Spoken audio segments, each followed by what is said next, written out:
Let me know what you thought about OG Dragon Ball. Do you think it's the best, or Z is the best, or Super is the best, or GT? Nobody thinks GT is the best, but maybe somebody's out there. But let me know.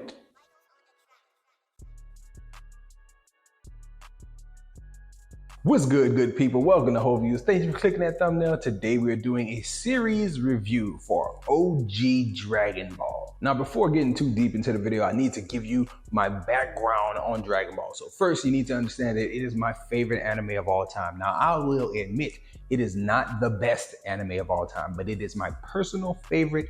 I love to come on here and talk about it. So even if people didn't watch all the videos that deal with me in Dragon Ball, it's fine. I enjoy watching it, taking notes, coming back here and revealing all the things that I did not know about my favorite show. So the background, right? So I watched the Frieza saga. That's where I came in. And I watched Goku go Super Saiyan, and I watched the end of like the Namekian saga. Then I watched the Cell saga, all of it. I stopped the Buu saga, and then I like fell away from anime for years. Okay, you come back to anime. I watched Dragon Ball Super. I love it. I say it's cool to see those characters mature and grow and be different and deal with this Tournament of Power stuff. Then I say, okay, I'm gonna go back and watch all the old stuff that I've never seen because, you know, I just want to see it. So I did Dragon Ball GT first, and there's a video that I posted, I think two, on GT. GT has been greatly recontextualized after this journey that I've just finished, which is watching all 153 episodes of Dragon Ball, OG Dragon Ball. Hadn't seen one full episode before last year. It took me about a year, and I just wrote down all the notes as I watched, and I just want to go over those notes with you all and laugh about all the things that I learned about the origin of these characters, because I knew who they were after watching for so long, but I still hadn't known their any origins or how the series itself got started.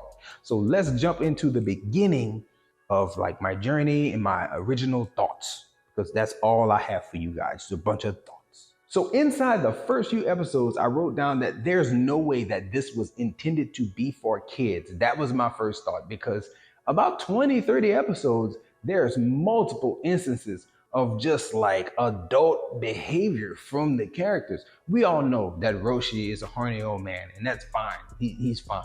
But I didn't know about Oolong, like having these visions of motorboating Bulma. Didn't know that stuff existed. Crazy that it was in there. I was constantly sending my daughters out of the room because Goku was always nude and just like walking around like it was fine. Now that played into the innocence of Goku, and I kind of see now why he's so dumb and he's like such a dumbed down type character. He doesn't know anything, and that is because he's just innocent, man. Like he doesn't think at all, and that's fine. But it's cool to see that it was there and it was present in the very beginning of the series as well. Every major character in the show came as a rival to Goku, except for Krillin. Krillin was the only one who wanted to train with Goku and was basically his friend from the beginning. Everybody else was the ops, and he turned all the ops into the homies, and that's crazy. One of my notes that I wrote down was that Pilaf always was and always will be annoying. And that holds true because every time he pops up in the series, even all the way up to Super, Pilaf is just incredibly annoying. And I'm so sick of seeing him show up and do anything. Go away. I don't like it. Didn't write down the episode numbers, but eventually we get into the Red Ribbon Army arc and just all the Red Ribbon stuff. And that was cool to see because I just recently saw the Dragon Ball Superhero where they bring back the Red Ribbon Army. But it was cool to see, you know, all the different commanders, red, silver, blue, black, which was crazy that they put the black man black. Yeah, it's right on the nose right there. It was cool to see Goku run through the whole gamut of warriors that they threw at him and generals that they threw at him. He even got rid of Mercenary Tao, which was very, very cool. So yeah, it was a cool setup, and I like the whole Red Ribbon Army being a thing. But when you transition away from the Red Ribbon Army and you move into like the World Martial Arts Tournament kind of being a thing again, you have that period in which like Goku is like out on adventures and just going from place to place, trying to get stronger, just training. It's like a bunch of random episodes. That to me is what Dragon Ball GT tried to recreate, as well as the stuff with him and Bulma in the early days of like finding the Dragon Balls. And after watching OG do it the first time, seeing and thinking about GT and how they did it, GT really failed. I know they really tried hard, but they also really failed. They just did not recapture the magic and the essence and all the cool stuff that was present. Seeing Goku go through it for the first time, and then seeing him in kid form doing it again with his granddaughter, it just paled in comparison. Watching OG Dragon Ball was so much better than thinking about what I saw with GT. It's like totally recontextualized it for me. In all of that, again, didn't take exact episode notes, but thinking about Fortune Teller Baba, like that little storyline where they had to meet her and then fight through her 5 warriors. The sweetest, most heartfelt moment in Dragon Ball history.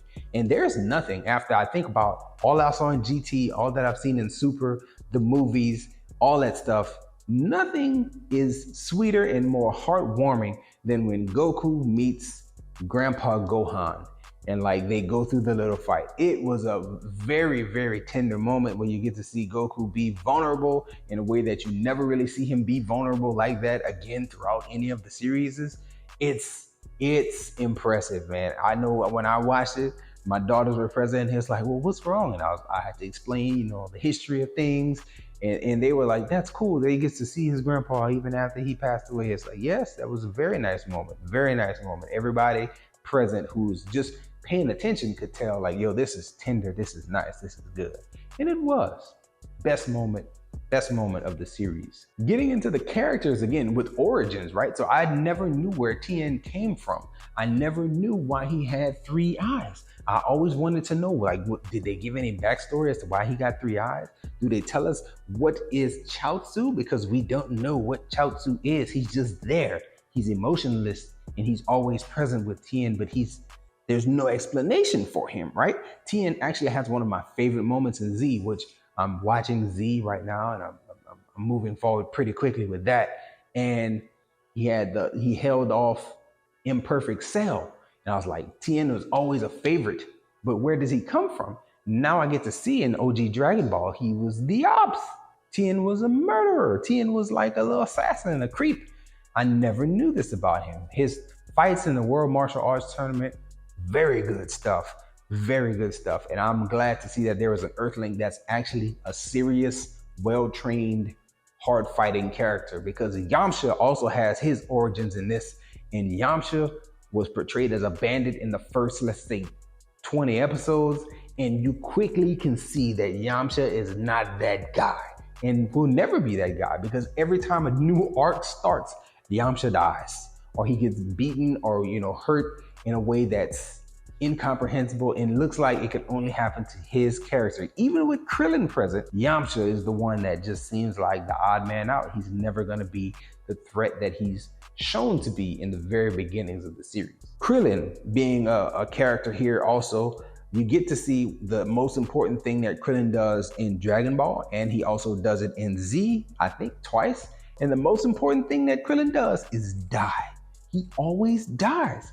Like in these different arcs, his life is put in danger and he goes. And when he goes, it's like he's the catalyst to push Goku to the next level. So I didn't know in OG Dragon Ball, one of King Piccolo's henchmen kills Krillin, and I didn't know he was dead for the whole ending of the series. And that was pretty big. But then again, since I know some of the Z stuff, he also dies in the Frieza arc and he also dies somewhere else. And it's like, Krillin dies. Sad, but it's true. King Piccolo. Now, King Piccolo was a very mustache twirling villain. Not really a good one. I'm just evil because I'm evil. I didn't really care for him. Now, Piccolo, who was born of King Piccolo, egg, spit him out the mouth, all that stuff. That guy had a much better reason to be a villain and be who he was. Like, I'm growing, I'm learning, I'm fighting, and I'm all about vengeance for my family that you took out. So yeah, that was cool to see King Piccolo give birth to Piccolo, and then Piccolo grow into be a much better foil, much better threat, much better villain than King Piccolo was. So I was happy with Piccolo coming about and being who he was. And I was very anxious to finish this series and go into Z, because I didn't know how Piccolo went from being bad to good.